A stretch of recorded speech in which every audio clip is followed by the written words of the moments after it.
কি রে গীতা, শুনলাম তোর কর্তা নাকি মিলের কাজ ছেড়ে দিয়েছে। কি আর করবে দিদি, মিলে সারাদিন হাড় ভাঙা খাটুনি করে ঠিকমতো মজুরিটাও পায় না। সংসারে টানাটানি, এভাবে কি চলা যায় বলো তো দেখি।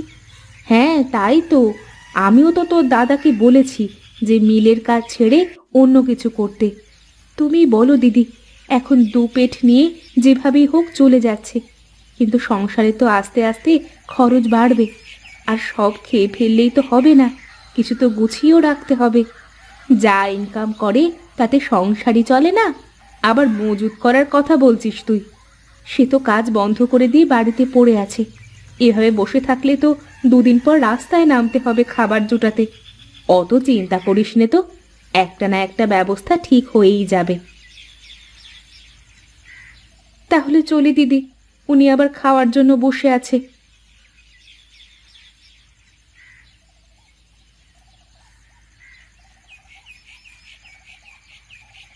এতক্ষণ লাগলো তোমার? এত সময়ে তো আমি কখন খেয়ে দিয়ে কাজে চলে যেতে পারি। তা মানা করেছে কে তোমাকে? নিজে তো একটু নিয়ে খেয়েও চলে যেতে পারতে। তাই ভেবেছিলাম, কিন্তু দেখলাম সব থালাবাটি তো তুমি নিয়ে গেছো। এসো, নিচে নেমে এসো, খেয়ে নাও দেখি।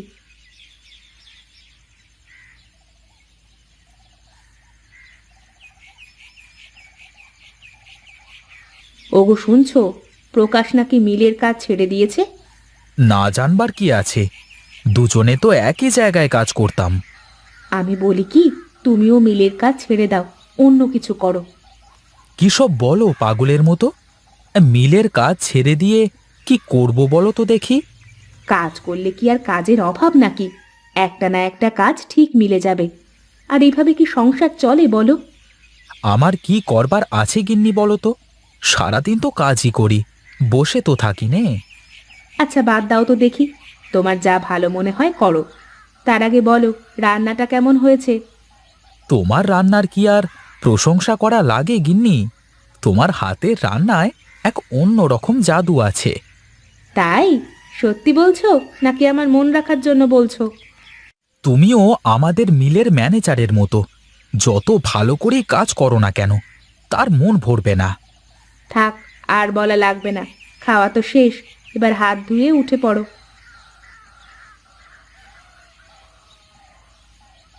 ওগো, এভাবে বাড়িতে বসে থাকলে কি চলবে?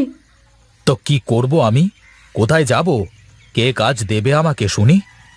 তাই বলে বাড়িতে বসে থাকলে তো আর কেউ কাজ দিয়ে যাবে না। বাইরে যাও, সবার সাথে কথাবার্তা বলো, দেখো একটা না একটা কাজের ব্যবস্থা হয়ে যাবে। আমার বাড়িতে বসে থাকা বোধ হয় তোমার সহ্য হচ্ছে না। এটা কেমন কথা বললে তুমি? এই সংসার কি আমার একার? আমি নিজে ভালো থাকার জন্য কি তোমাকে এসব বলছি? ধর ঘোড়ার ডিম, এসব পেঁচাল শুনতে আর ভালো লাগছে না। আমি গেলাম। ওগো শোনো, রাগ করে না, আমার কথাটা তো শোনো। এই হলো ব্যাটা মানুষের দোষ, কিছুই বলা যাবে না। ধুর, আর ভালো লাগে না।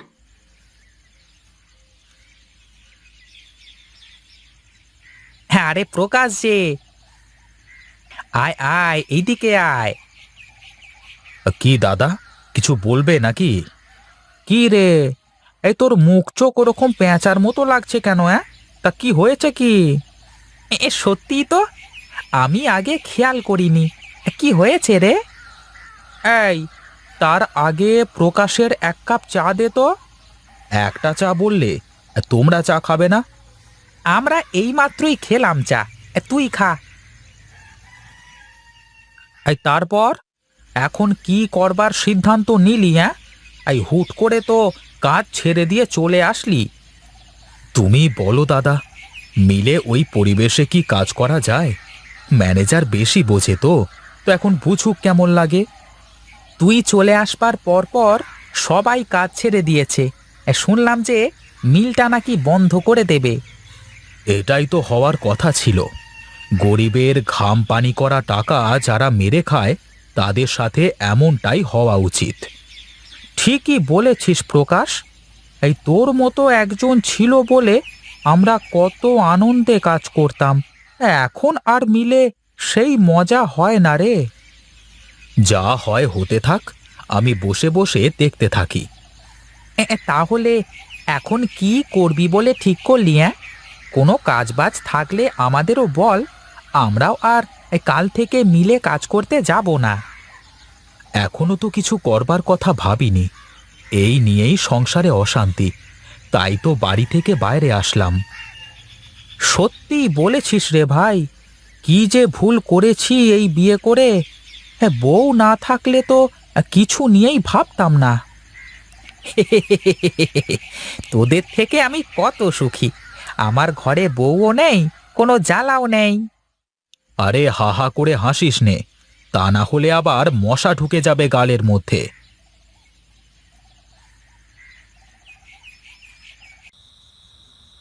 ওগো, কিছু কি ভাবলে তুমি?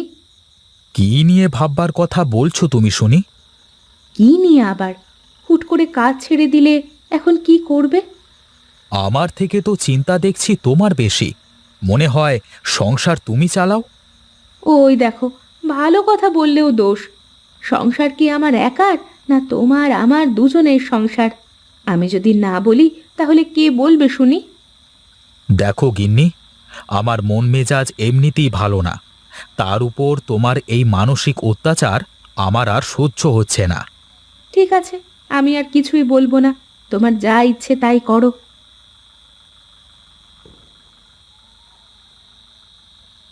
বুঝলে গিন্নি, মনে হয় দুদিনের মধ্যেই মিলের সব কাজ বন্ধ হয়ে যাবে। ভাবছি কি করে সংসার চালাবো। হঠাৎ করে মিল বন্ধ করে দেওয়ার কারণ কি? আর এতগুলো লোক এখন কি করে খাবে? বড়লোকরা কি আর গরিবের খোঁজ রাখে? তাদের লাভ দেখে শুধু। তাই বলে এইভাবে হুট করেই সব কিছু করে ফেলবে? এখানে আমাদের তো আর কিছু বলবার নেই, সব ম্যানেজমেন্টের কাজ। আমরা তো দিন রাত কলুর বলদের মতো খাটি শুধু। আচ্ছা, তাহলে এখন কি করবা বলে ভাবছো তুমি? আমার মাথায় তো কিছুই আসছে না গিন্নি, কি যে করব। আচ্ছা, অত চিন্তা করে মাথা নষ্ট করার দরকার নেই। এখন ঘুমাও, কিছু একটা ব্যবস্থা হয়ে যাবে।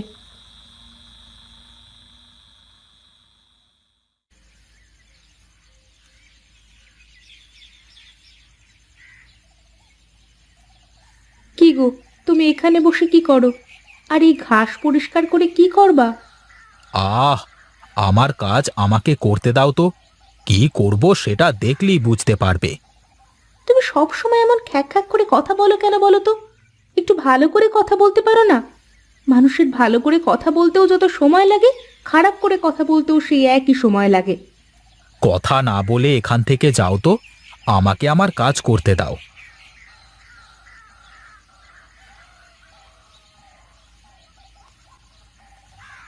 বেটি মানুষের এই এক দোষ, বোঝে কম চেল্লায় বেশি, আর একটুতে একটু হলেই একদম লেবুর রস পড়তেই থাকে। চত্ব সব।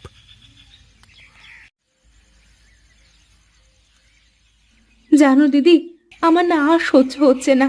সারাদিন এই খেচাখেচি ভালো লাগে না। কি নিয়ে এত ঝামেলা হচ্ছে তোদের, বল তো দেখি। সে সব সময় এমন করে কথা বলছে যে শুনলেই যে কারো রাগ হয়ে যাবে। শোন রে বোন, বেটা মানুষের পকেটে টাকা না থাকলে তারা পাগল হয়ে যায়। এখন একটু কম কথা বলবি ওর সাথে। আমি তো যা বলতে যাচ্ছি তাতেই দোষ হয়ে যাচ্ছে। চিন্তা করিস নে, এখন ওর কথায় ভুল বুঝিস নে। একটু চুপচাপ সহ্য কর। আমাকে দেখ, আমি তো তোর দাদার সাথে এই সব কাজ কাম নিয়ে কোনো কথাই বলিনি। কিন্তু দিদি, সংসারের চিন্তা তো এমনিতেই চলে আসে। সংসার কি তুই চালাস না প্রকাশ চালায়, তাই বল তো আগে। সেই চালায়, আমি আবার কেমন করে চালাবো? তাহলে তাকেই ভাবতে দে। তুই শুধু পাশে থেকে প্রকাশের হাতটা শক্ত করে ধরে রাখ, দেখবি সব ঠিক হয়ে যাবে। এখন আমি উঠি।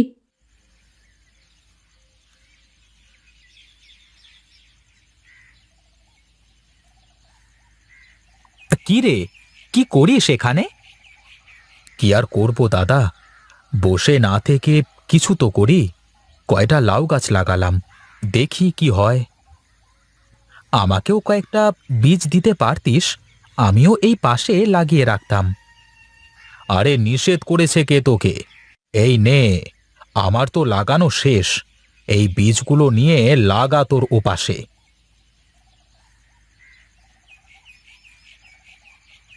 ঠিক আছে, তাহলে তুই কাজ কর, আমি গিয়ে দেখি, পরিষ্কার করে লাগিয়ে দিই বীজগুলো।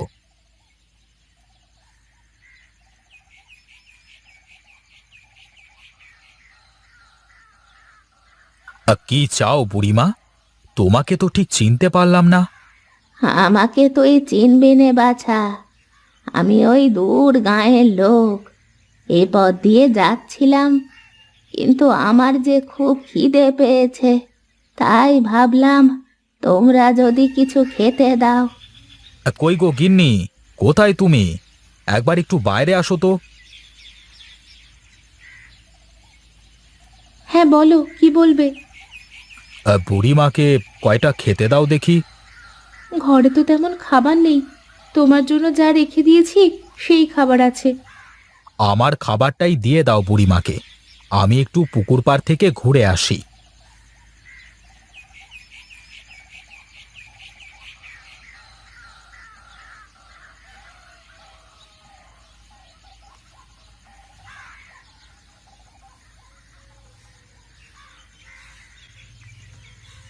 আমি তো ওর খাবারটা খেয়ে নিলাম, বেচারা তো না খেয়ে থাকবে। না বুড়িমা, আমি আবার রান্না করব ওনার জন্য, তুমি পেট পুড়ে খাও।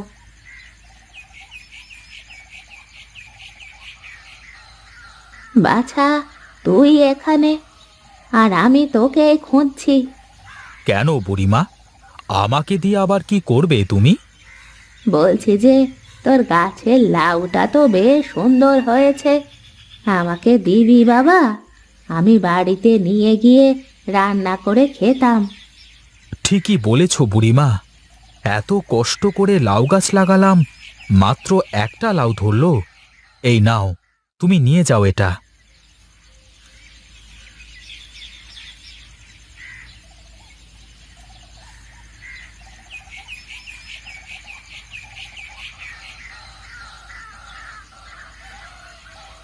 কি হয়েছে দাদা? এই সকাল সকাল গলা ফাটিয়ে ডাকছো কেন শুনি? ওরে, ওরে দেখ দেখ, তোর জাংলায় কত লাউ ধরেছে, আর আমার জাংলায় মাত্র একটা লাউ। আমার তো আমার তো বিশ্বাসই হচ্ছে না দাদা, গাছে এত লাউ আসলো কোথা থেকে? তুই তুই আমার সাথে চিটিংবাজি করলি প্রকাশ। তুই ভালো বীজ লাগিয়ে আমাকে কমা বীজ দিলি। দাদা, তুমি বিশ্বাস করো, আমিও যে বীজ লাগিয়েছি তোমাকেও সেই বীজই দিয়েছি।